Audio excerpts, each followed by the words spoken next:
What's up guys, Everett with Redux Movement. Welcome back. We're on week 3 of the at-home series, the quarantine fitness series. So we're gonna do day number 1, just like we did the very first day we did in the series. It's gonna be 1 minute and 15 seconds of work. We're gonna break it up 45 seconds at 2 moves, going back and forth, getting as many movements and reps in as you can. And then the final 30 seconds of that minute and 15 is gonna be a static position. So a lot of moving as quick as you can, then a lot of not moving. And we'll do a couple rounds there and then change the movements up and go through that circuit series.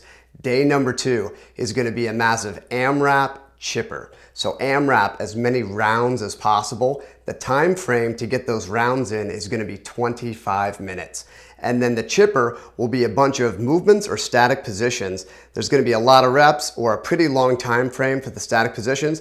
And you're just going to go right down the list that I have set out and try to get as far the way through it as you can in 25 minutes. Or if you get through it all, go back right to the beginning and knock out another half or knock out a full another round. As much as you can do in 25 minutes, it's up to you.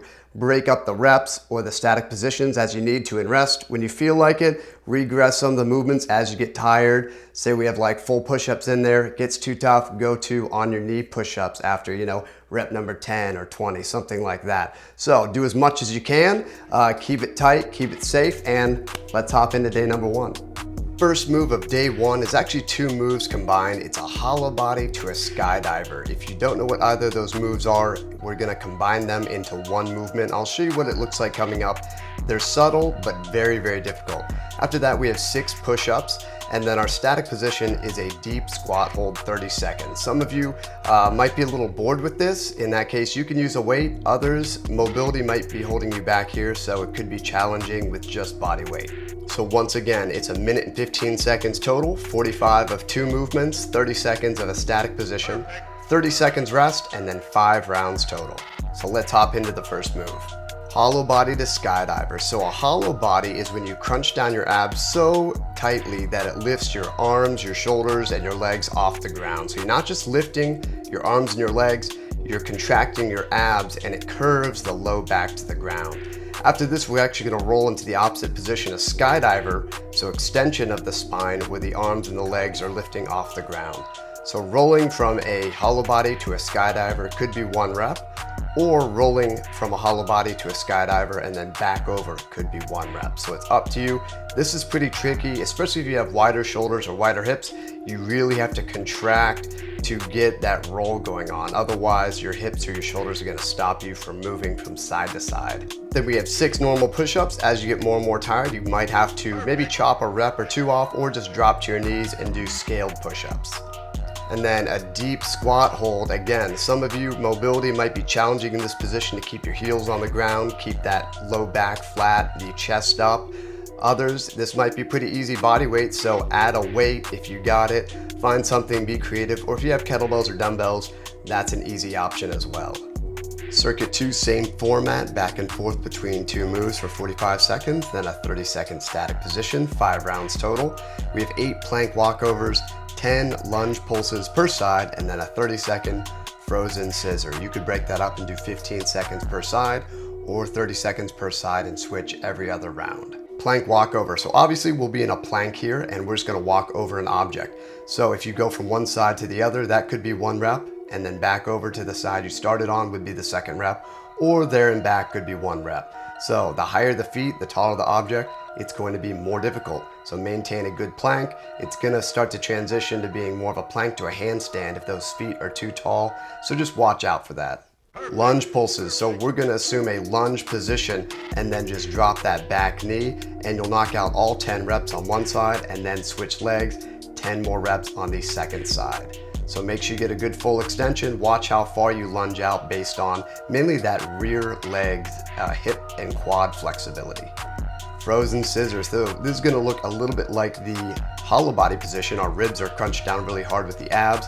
One foot is right off the ground, about 5 to 6 inches. The other leg is as straight and as high as we can get it. So really try to separate the feet. This is very challenging, especially with a straight knee. Really contract the quad on that top leg to keep the knee as straight as possible. You could do 15 seconds on one side and then switch 15 seconds to the other side. If this isn't that bad for you, do 30 seconds and then the second round, switch sides, 30 seconds there. Final circuit of the day, same thing, 5 rounds, minute and 15 seconds total. So we have 6 hand to knee planks. You could do long count or short count, meaning 6 per side or 3 per side. 12 toe touch crunches, those are very quick, but they get extremely difficult. And then 30-second side plank, same thing as the frozen scissors, 15 seconds per side every round, or 30 seconds on one side. Second round, alternate to the second side for 30 seconds, back and forth like that.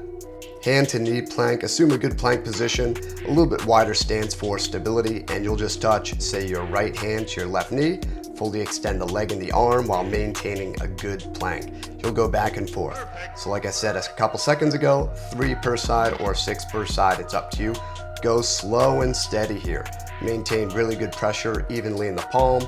Make sure you have your big toe, little toe, ball of the foot grounded on the floor. Toe touch crunches. So we're on our back, we're gonna straighten out the knees, send the feet up and try to touch your toes, 12 reps here. If you have longer legs, you might not reach your toes, that's all right. It'll tell you if you need to work on your hip flexor strength or your hamstring flexibility very quickly. Now these are quick moves because the range of motion is so short, but they will add up very fast and get extremely difficult, so watch your pace here. After this, we have a side plank. We know the drill by now. Hips are up, in line with the shoulders and the ankles, active shoulder, elbow right underneath the upper back. And again, if it's too easy, lift that leg up, but make sure the toes are facing in the same direction as that bottom leg. And you can of course lift your arm as well. Day 2, we have our massive chipper. So we have 6 movements or positions, and you're just gonna work through as much of that as you can in 25 minutes.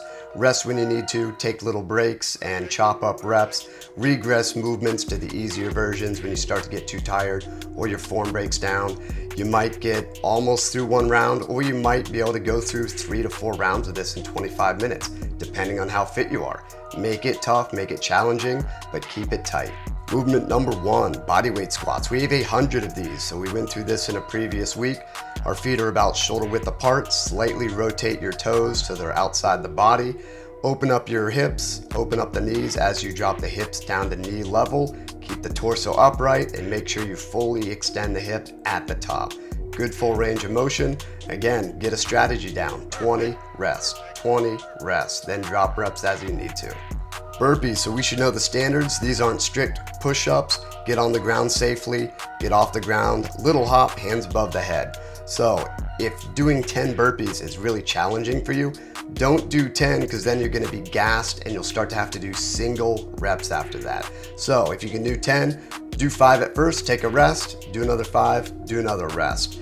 You got a lot of burpees in the hopper, so make sure you pace yourself through them. If they get too tough, do the regressed version and just go into a plank and then hop up into the burpee.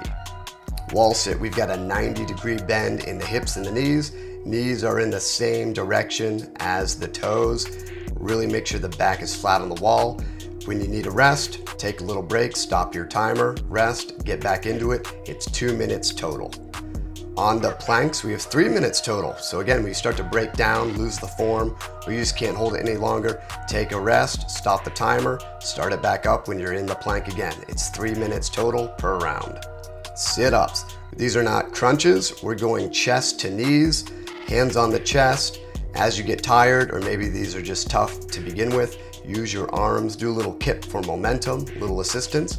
If they're too easy, go hands behind the head, or even hold on to a light-ish weight. Calf raises. Most people don't work out their calves enough, and if you walk a lot, you get a good calf workout, but we don't walk too often anymore for very long. So we're gonna do 100 reps per round to fix that. Break them up as you need to. Make sure you maintain good pressure in the big toe and the little toe. Drop straight down on the heels, don't collapse the arch as you go down. And if you can create some sort of deficit, either with some weights or maybe standing on some stairs, do it, but just control that descent. Make sure you get a good calf contraction at the top. And again, don't wiggle around or over or under pronate as you move. All right, congratulations. Week number 3 under your belt, 2 more workouts in the bag. So at this point, really make sure you're recovering well.